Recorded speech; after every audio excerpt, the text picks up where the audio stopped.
यह एक अजीब विडंबना है कि मांसाहार के दुष्प्रभावों एवं दुष्परिणामों को जानने के बाद पश्चिमी देश जहां शाकाहार की ओर बढ़ रहे हैं एवं मीटलेस मील अर्थात मांस रहित भोजन वहां गौरव का विषय बनता जा रहा है, वहीं एशियाई देशों खासकर भारत में शाकाहार से संबंधित पश्चिम के दुष्प्रचार एवं पश्चिमी अंधानुकरण के प्रभावों में मांसाहार का प्रचलन विशेष रूप से बढ़ रहा है।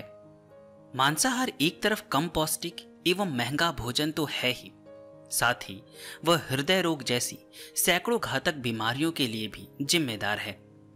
ऐसा विज्ञान द्वारा प्रमाणित भी हो चुका है। पहली भ्रांति,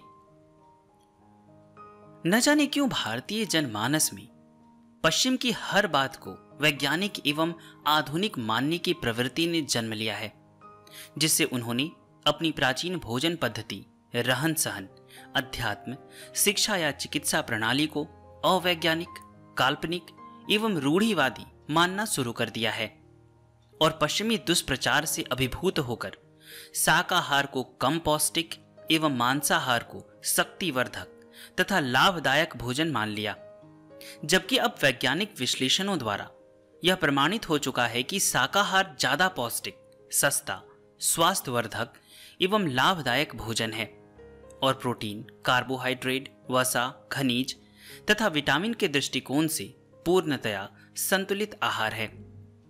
ध्यान देने योग्य तथ्य है कि एक तरफ जहां 100 ग्राम मांसाहार में 114 कैलोरी मिलती है, वहीं दूसरी तरफ 100 ग्राम आटे या दाल से 300 से 400 कैलोरी मिलती है।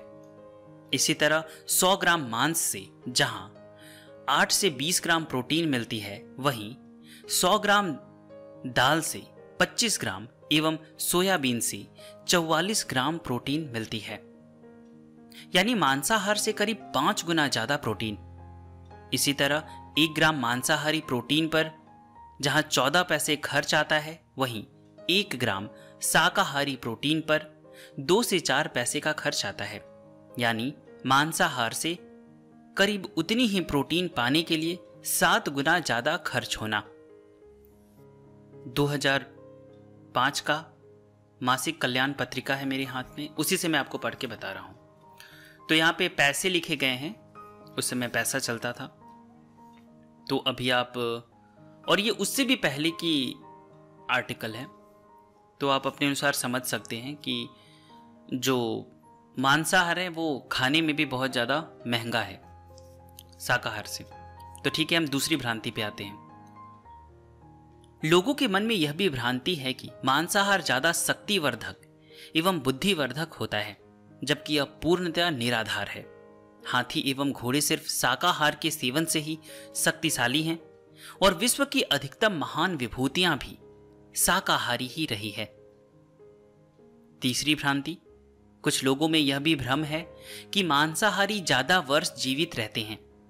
यह भी एकदम गलत धारणा है, बल्कि सर्वेक्षणों में पाया गया है कि शाकाहारी की उम्र एवं बुद्धि ज्यादा होती है।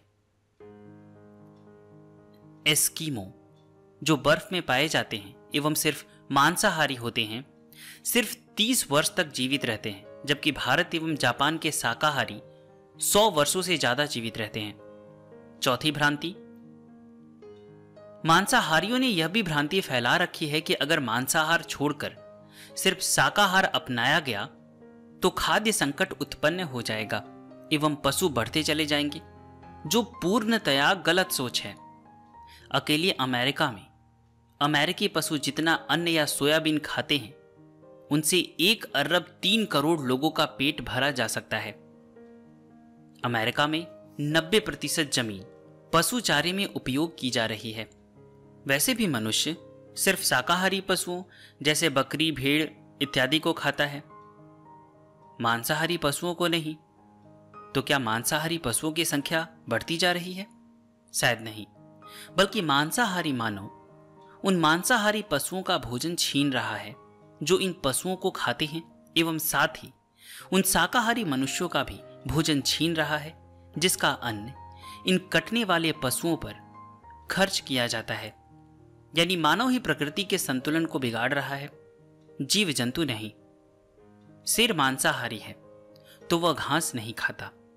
शाकाहारी पशु कभी मांस नहीं खाते, परंतु मनुष्य जिसके शरीर की संरचना प्रकृति ने शाकाहारी जीवों के तरह की बनाई है, वह मांसाहार द्वारा प्रकृति के नियमों को तोड़ रहा है और प्रकृति के चक्र को बिगाड़ रहा है, जिससे वास्तव में शाकाहारी पशुओं की संख्या कम हो रही है एवं इनकी कमी से इन पर निर्भर रहने वाले मांसाहारी पशु भी भूख से मर रहे हैं।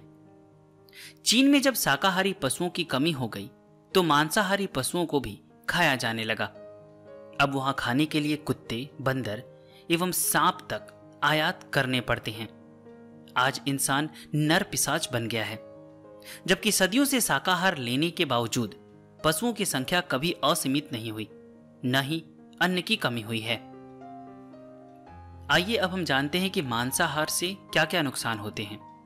पहला, मांसाहार से मानव के तन एवं मन दोनों पर ही दुष्प्रभाव पड़ता है, जबकि कहा भी गया है, जैसा खाए अन्न वैसा होए मन। मांसाहार मानव को क्रूर, कर्कश तथा भावना विहीन बनाता है। एक सर्वेक्षण में 75% अपराधी मांसाहारी पाए गए, यानी 75%। दूसरा, मांसाहार शरीर में हृदय रोग सहित करीब 160 बीमारियों के लिए उत्तरदायी पाया गया है।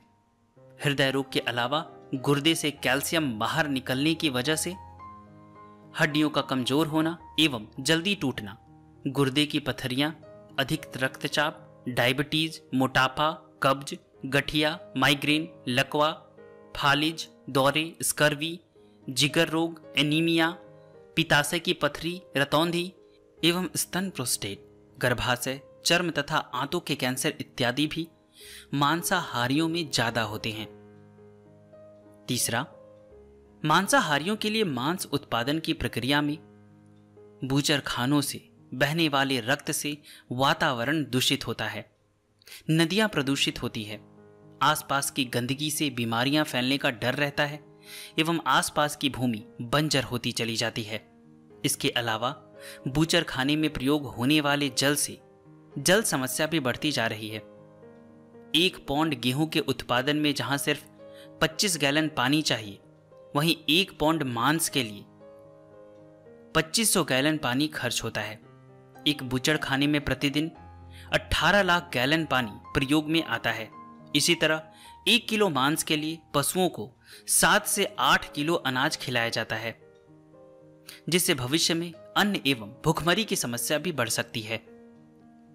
चौथा, मांसाहार से मानव अधार्मिक एवं अनैतिक भी हो रहा है, जबकि हर धर्म में इसे अनुचित कहा गया है, चाहे वह हिंदू धर्म हो या सिख धर्म, बौद्ध धर्म या इस्लाम धर्म हो।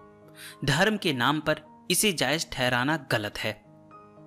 इस प्रकार मांसाहार सामाजिक, धार्मिक, आर्थिक, शारीरिक या मानसिक किसी भी दृष्टि से उचित नहीं है। इससे हमारे तन एवं मन पर तो बुरा प्रभाव पड़ता ही है, साथ ही पर्यावरण दूषित होता है, भूमि बंजर होती है एवं अनेक बीमारियां भी बढ़ती है। इस प्रकार की घटनाएं न हो सके, अतः हमें शुद्ध सात्विक भोजन को स्वीकार करके अपने अंतःकरण को निर्मल बनाना चाहिए।